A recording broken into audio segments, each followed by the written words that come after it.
Hello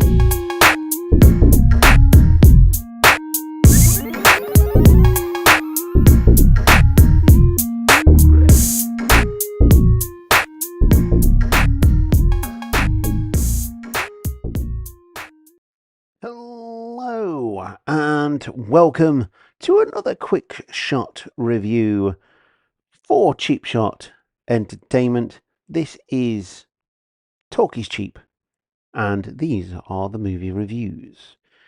This is episode 294. Sorry, I'm going back 10.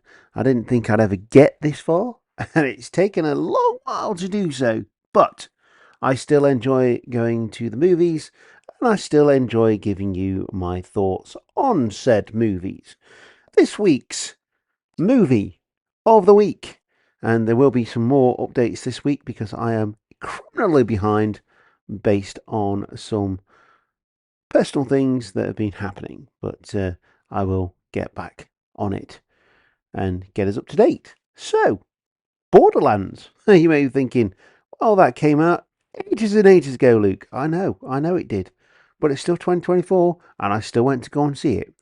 So, the basic premise of Borderlands, if you do not know, is an infamous bounty hunter returns to her childhood home, the chaotic planet of Pandora, and forms an unlikely alliance with a team of misfits to find the missing daughter of the most powerful man in the universe.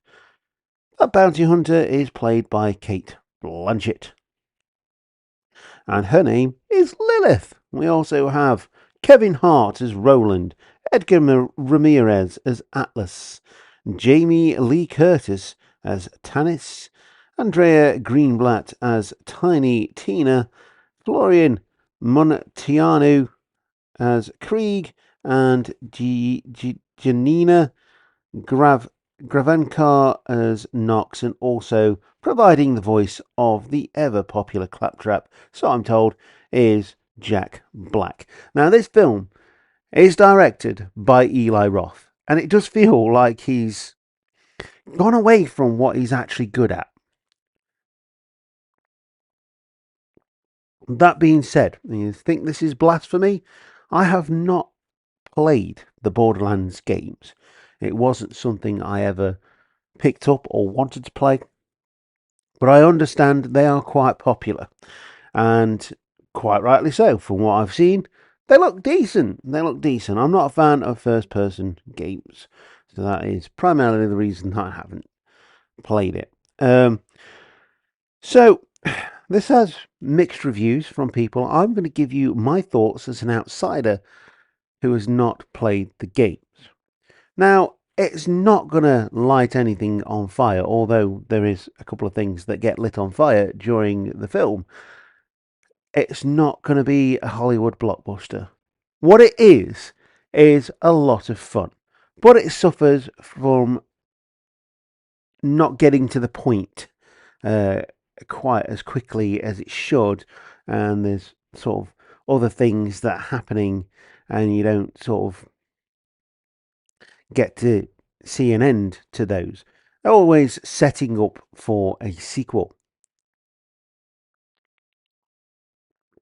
Just have another sip of my cup of tea. It's the first one I've had all day, and being English, you know how, again, blasphemous that is. So, Borderlands.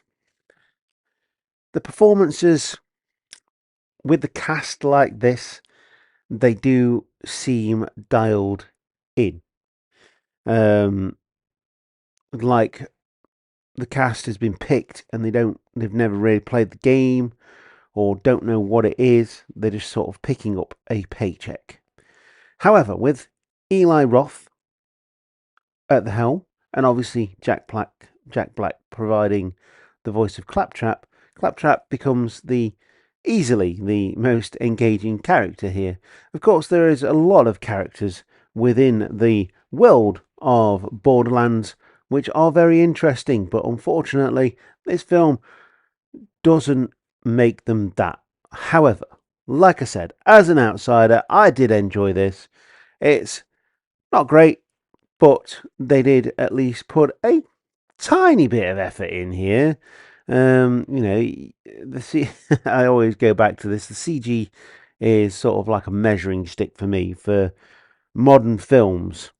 And obviously, I know Borderlands, it exists within a video game world, so there is going to be some CG for the stunts and things like that.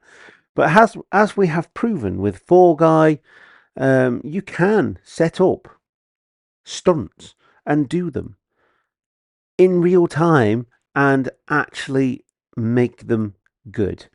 This fails with that miserably. Even if you CG it onto a screen, there's times where the characters look too CG, bit like Uncharted. And again, another issue with video game movies is that they tend to look worse than the actual games. Now, Borderlands as a game is cel shaded, I understand. So, obviously, there is going to be some play with that. Overall, though, if you're a Borderlands fan, I'd probably wait for this to come out and give it a watch. If you're not, and you can go and see this, although it probably won't be at the cinema now because I saw it a long time ago. Then yeah, it's worth a watch. It's like Prince of Persia. I really enjoyed that film. I knew what the original Prince of Persia was about, and I also played The Sands of Time. So there will be people like me that enjoyed this film, much like there was people that enjoyed the Uncharted film. Now, I've played all 4 Uncharted games, and I didn't enjoy the film because I'd played the games. And therein lies the loggerheads. We're now getting film adaptations of games, which are also, like the games are basically films. So it shouldn't get it wrong. It should bring it to a new audience. And if they're gaming fans, they might go and check it out. That's where we're at. However,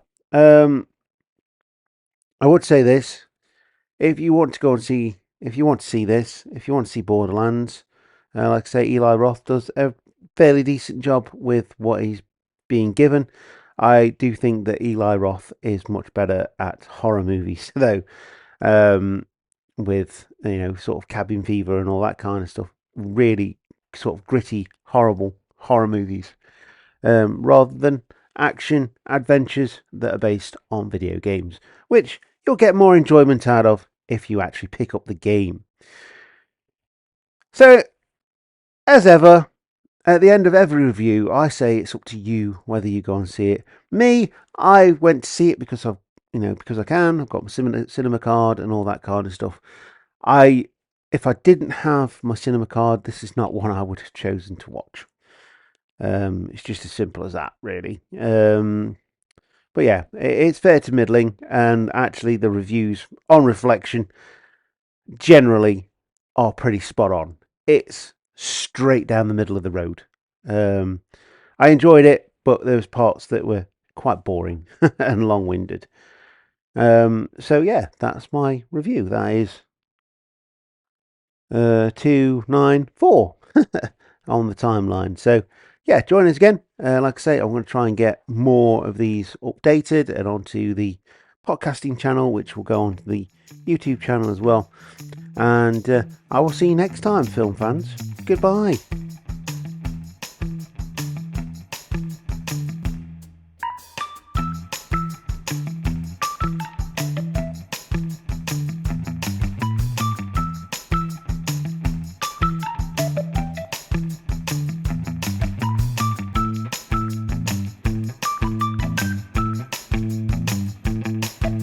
Hiya.